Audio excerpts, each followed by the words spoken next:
Армысыздар достар, бүгінгі сабағымыздың тақырыбы тәуелдік жалғау, притяжательные окончания.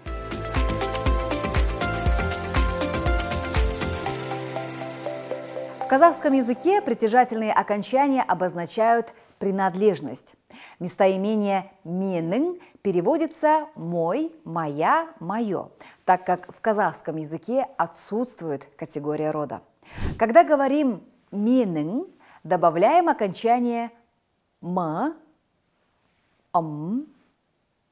«м».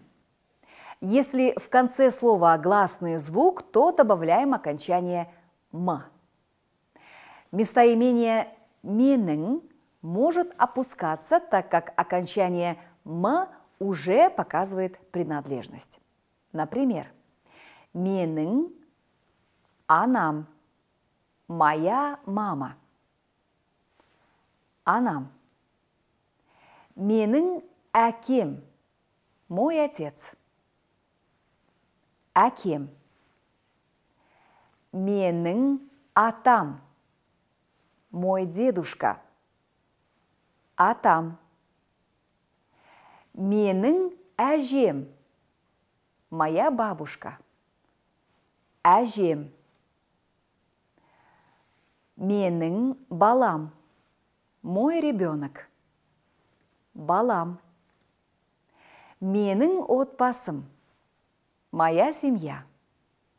Отбасым. Если корень твердый и оканчивается на согласную, добавляем окончание «м». Например, мысалы, «менің атым», «моё имя». «Менің ұлтым», «моя национальность». «Менің қызым», «моя дочь». «Менің ұлым», «мой сын». «Менің досым», «мой друг». Досым.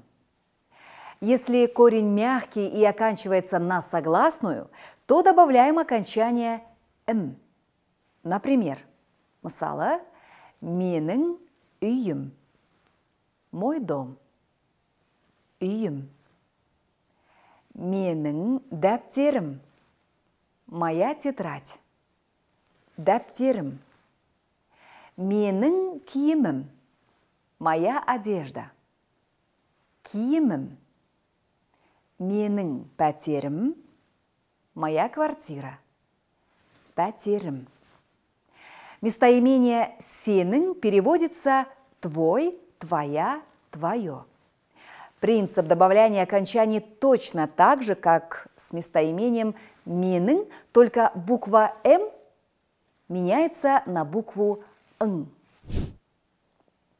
Например, «сенің анаң», «твоя мама». Анаң. «Сенің әкең», «твой отец». Әкең. «Сенің атаң», «твой дедушка». Атаң. «Сенің әжең», «твоя бабушка». Әжең.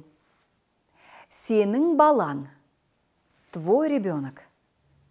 Балаң. «Сенің отбасың», «твоя семья». Отбасың. «Сенің атың», «твое имя». Атың. «Сенің ұлтың», «твоя национальность». Ұлтың. «Сенің қызың», «твоя дочь». Қызың. «Сенің ұлың», «твой сын». Ұлың. «Сенің қаламың», «твоя ручка». Қаламың. «Сенің үйің», «твой дом». Үйің.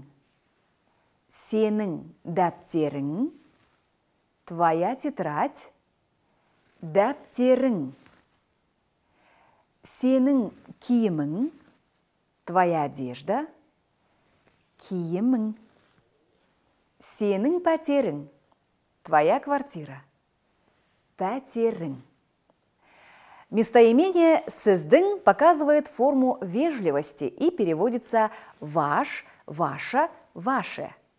Здесь существительные принимают окончание уважительной формы «ыңыз», «іңіз». Если в конце слова гласные, то добавляем «ңыз», «ңіз». Например, мысалы, сіздің анаңыз, ваша мама. Сіздің әкеңіз, ваш отец.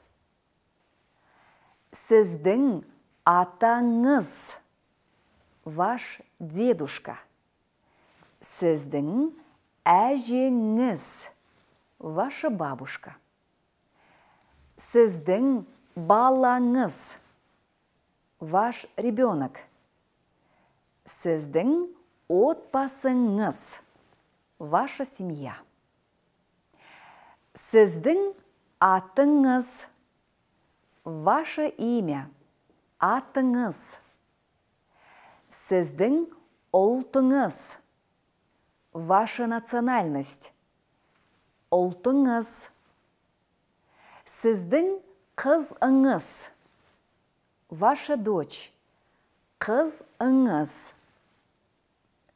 Сіздің ұлыңыз, ваш сын, ұлыңыз. Сіздің қаламыңыз, ваша ручка, қаламыңыз.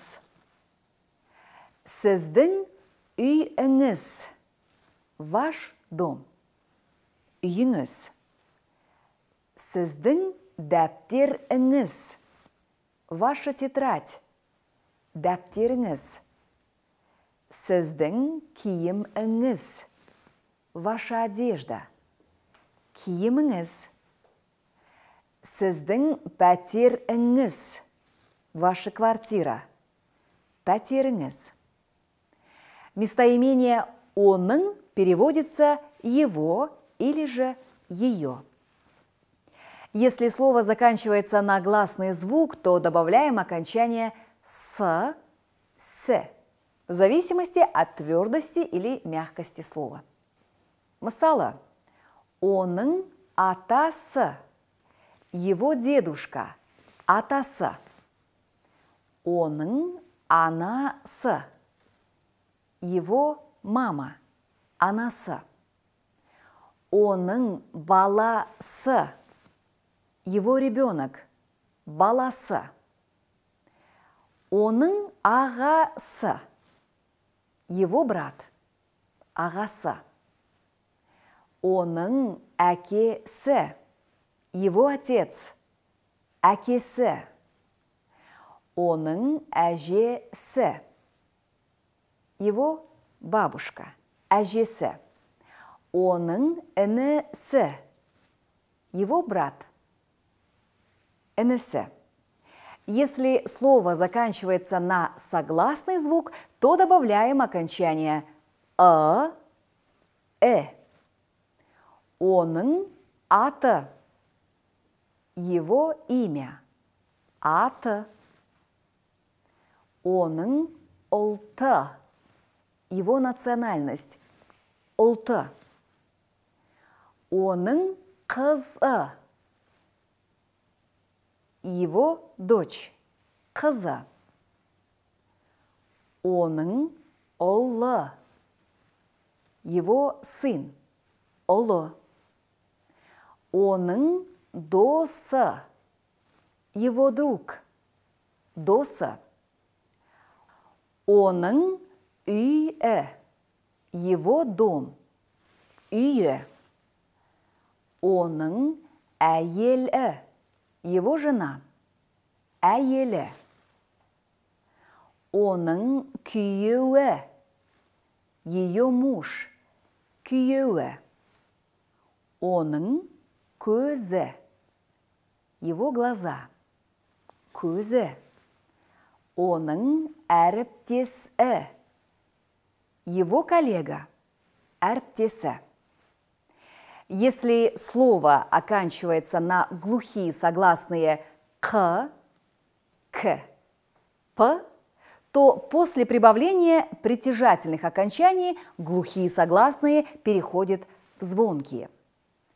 «К» переходит в «г», «к» переходит в «г», «п» переходит в «б». Корень слова «касык» – ложка. Добавляем «м». «К» переходит на «г». «Касығым». То же самое. Мамандық – профессия. Мамандығым – моя профессия. Бастық – начальник.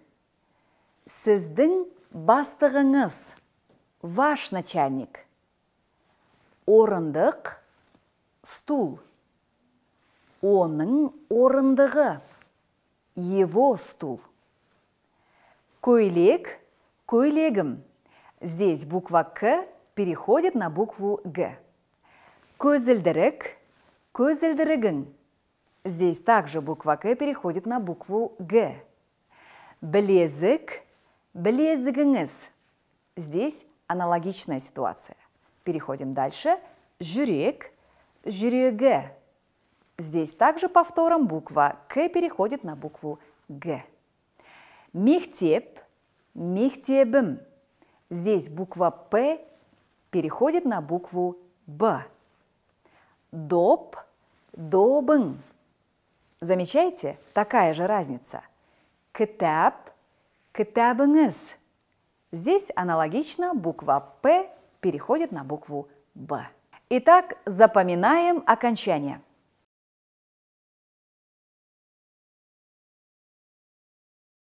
На этом наш очередной урок подошел к концу. Сабах аяқталды. Сау болыңыздар.